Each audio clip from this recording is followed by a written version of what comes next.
हाली हाली घोटिया सजावाए बबुआ के पापा।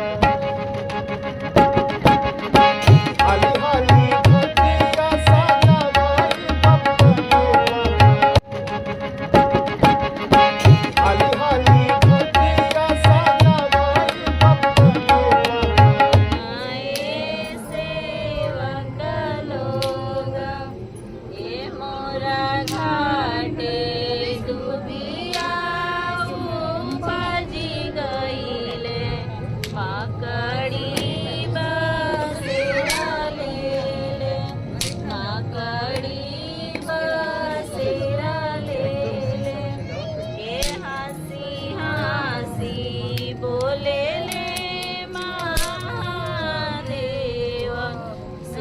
सूर्य की मात्र एक उपासना का त्योहार छठ महापर्व पूरे विश्व में धूमधाम से मनाया जा रहा है और पूर्वांचल बिहार का ये मुख्य रूप से पर्व है, लेकिन ग्रेटर नोएडा भी इससे अछूता नहीं है।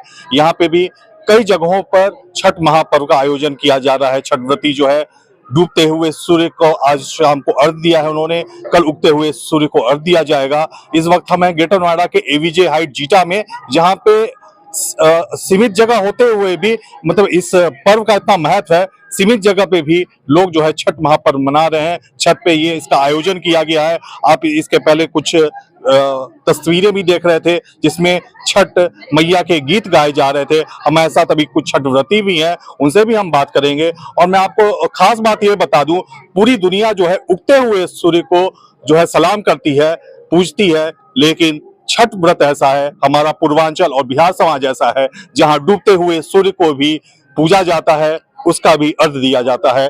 तो ये डूबते हुए सूर्य को भी अर्घ दिया जाता है, तो इसका कुछ खास महत्व है क्या?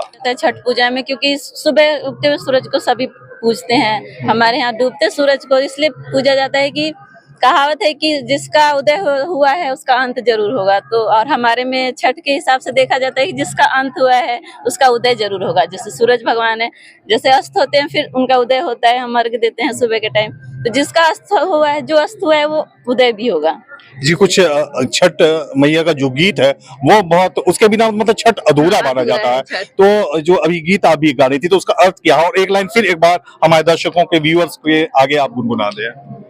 एको पी बोलेली छठिया मैया सोनिए सेवक लोग सोनिए सेवक लोग हे मोरा घाटे दुभिया उपजी गईले माकड़ी बसेरा लेले। जी मैम, आप बताएं कुछ छठ महापर्व के बारे में, कब से देख रही हैं और कैसा लगता है? ये बहुत अच्छा पावन त्योहार है और हमें लगता है कि सूर्य की आराधना जो अभी साक्षात हमारे देव हैं, जो आपको देख सकते हैं, वो सूर्य ही है। और सूर्य की आराधना मन धन तन सबसे करना चाहिए और इनको खूब खुशहाल ढंग से सबको मनाना भी चाहिए।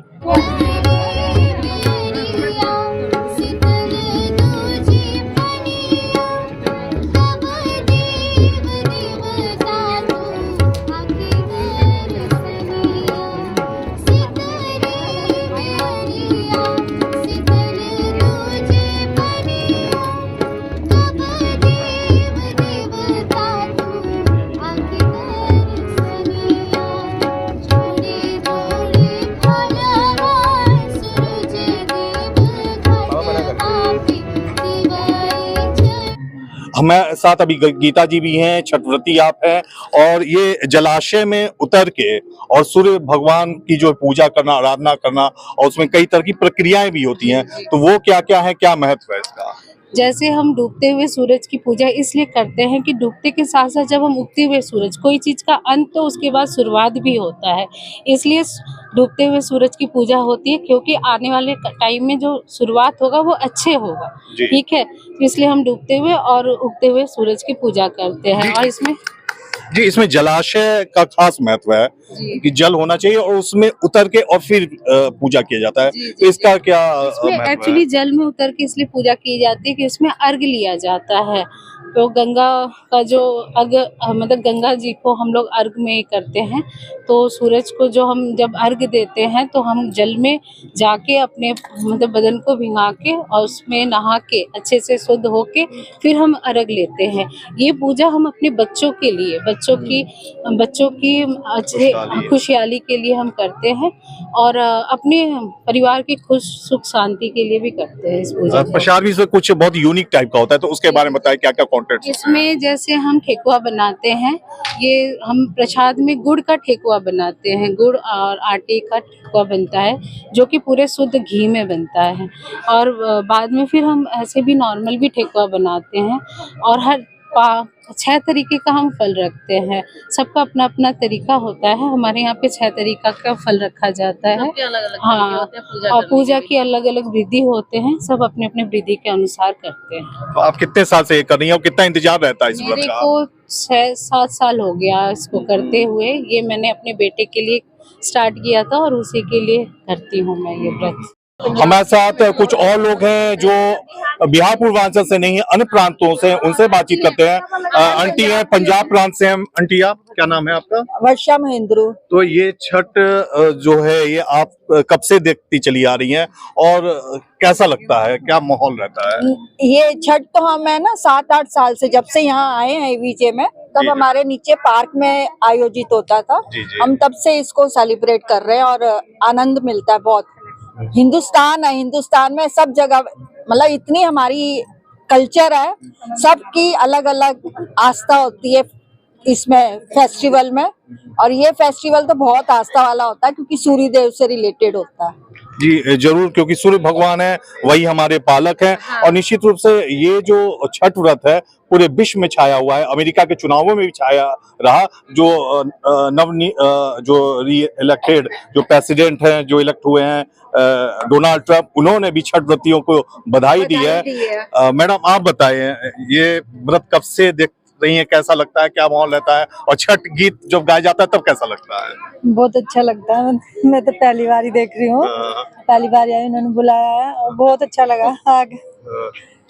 और इसमें एक सिंदूर जो होता है खास कलर का, एक अलग कलर का रहता है ये जो है, तो और ये नाक से लगाया जाता है। इसके पीछे कुछ है क्या? ये जो सिंदूर होता है, ये सूखते हुए जो उगते हुए सूरज की जो लालिमा होती है वो उसका प्रतीक होता है। ठीक है, तो ये सिंदूर इसीलिए हम लोग लगाते हैं और ये हमारे पति की लंबी आयु के लिए होता है।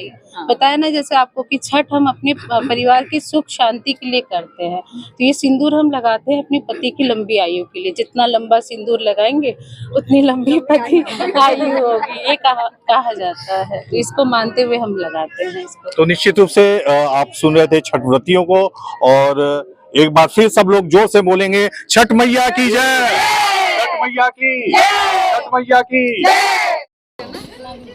ये लोग जा छोड़ के आओ।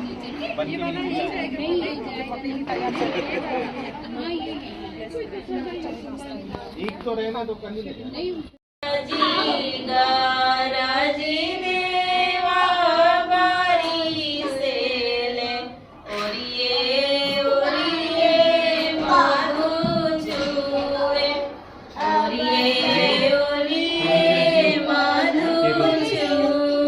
तो साथी हैप्पी सिंह के साथ रोहित प्रियदर्शन, ग्रेनो न्यूज।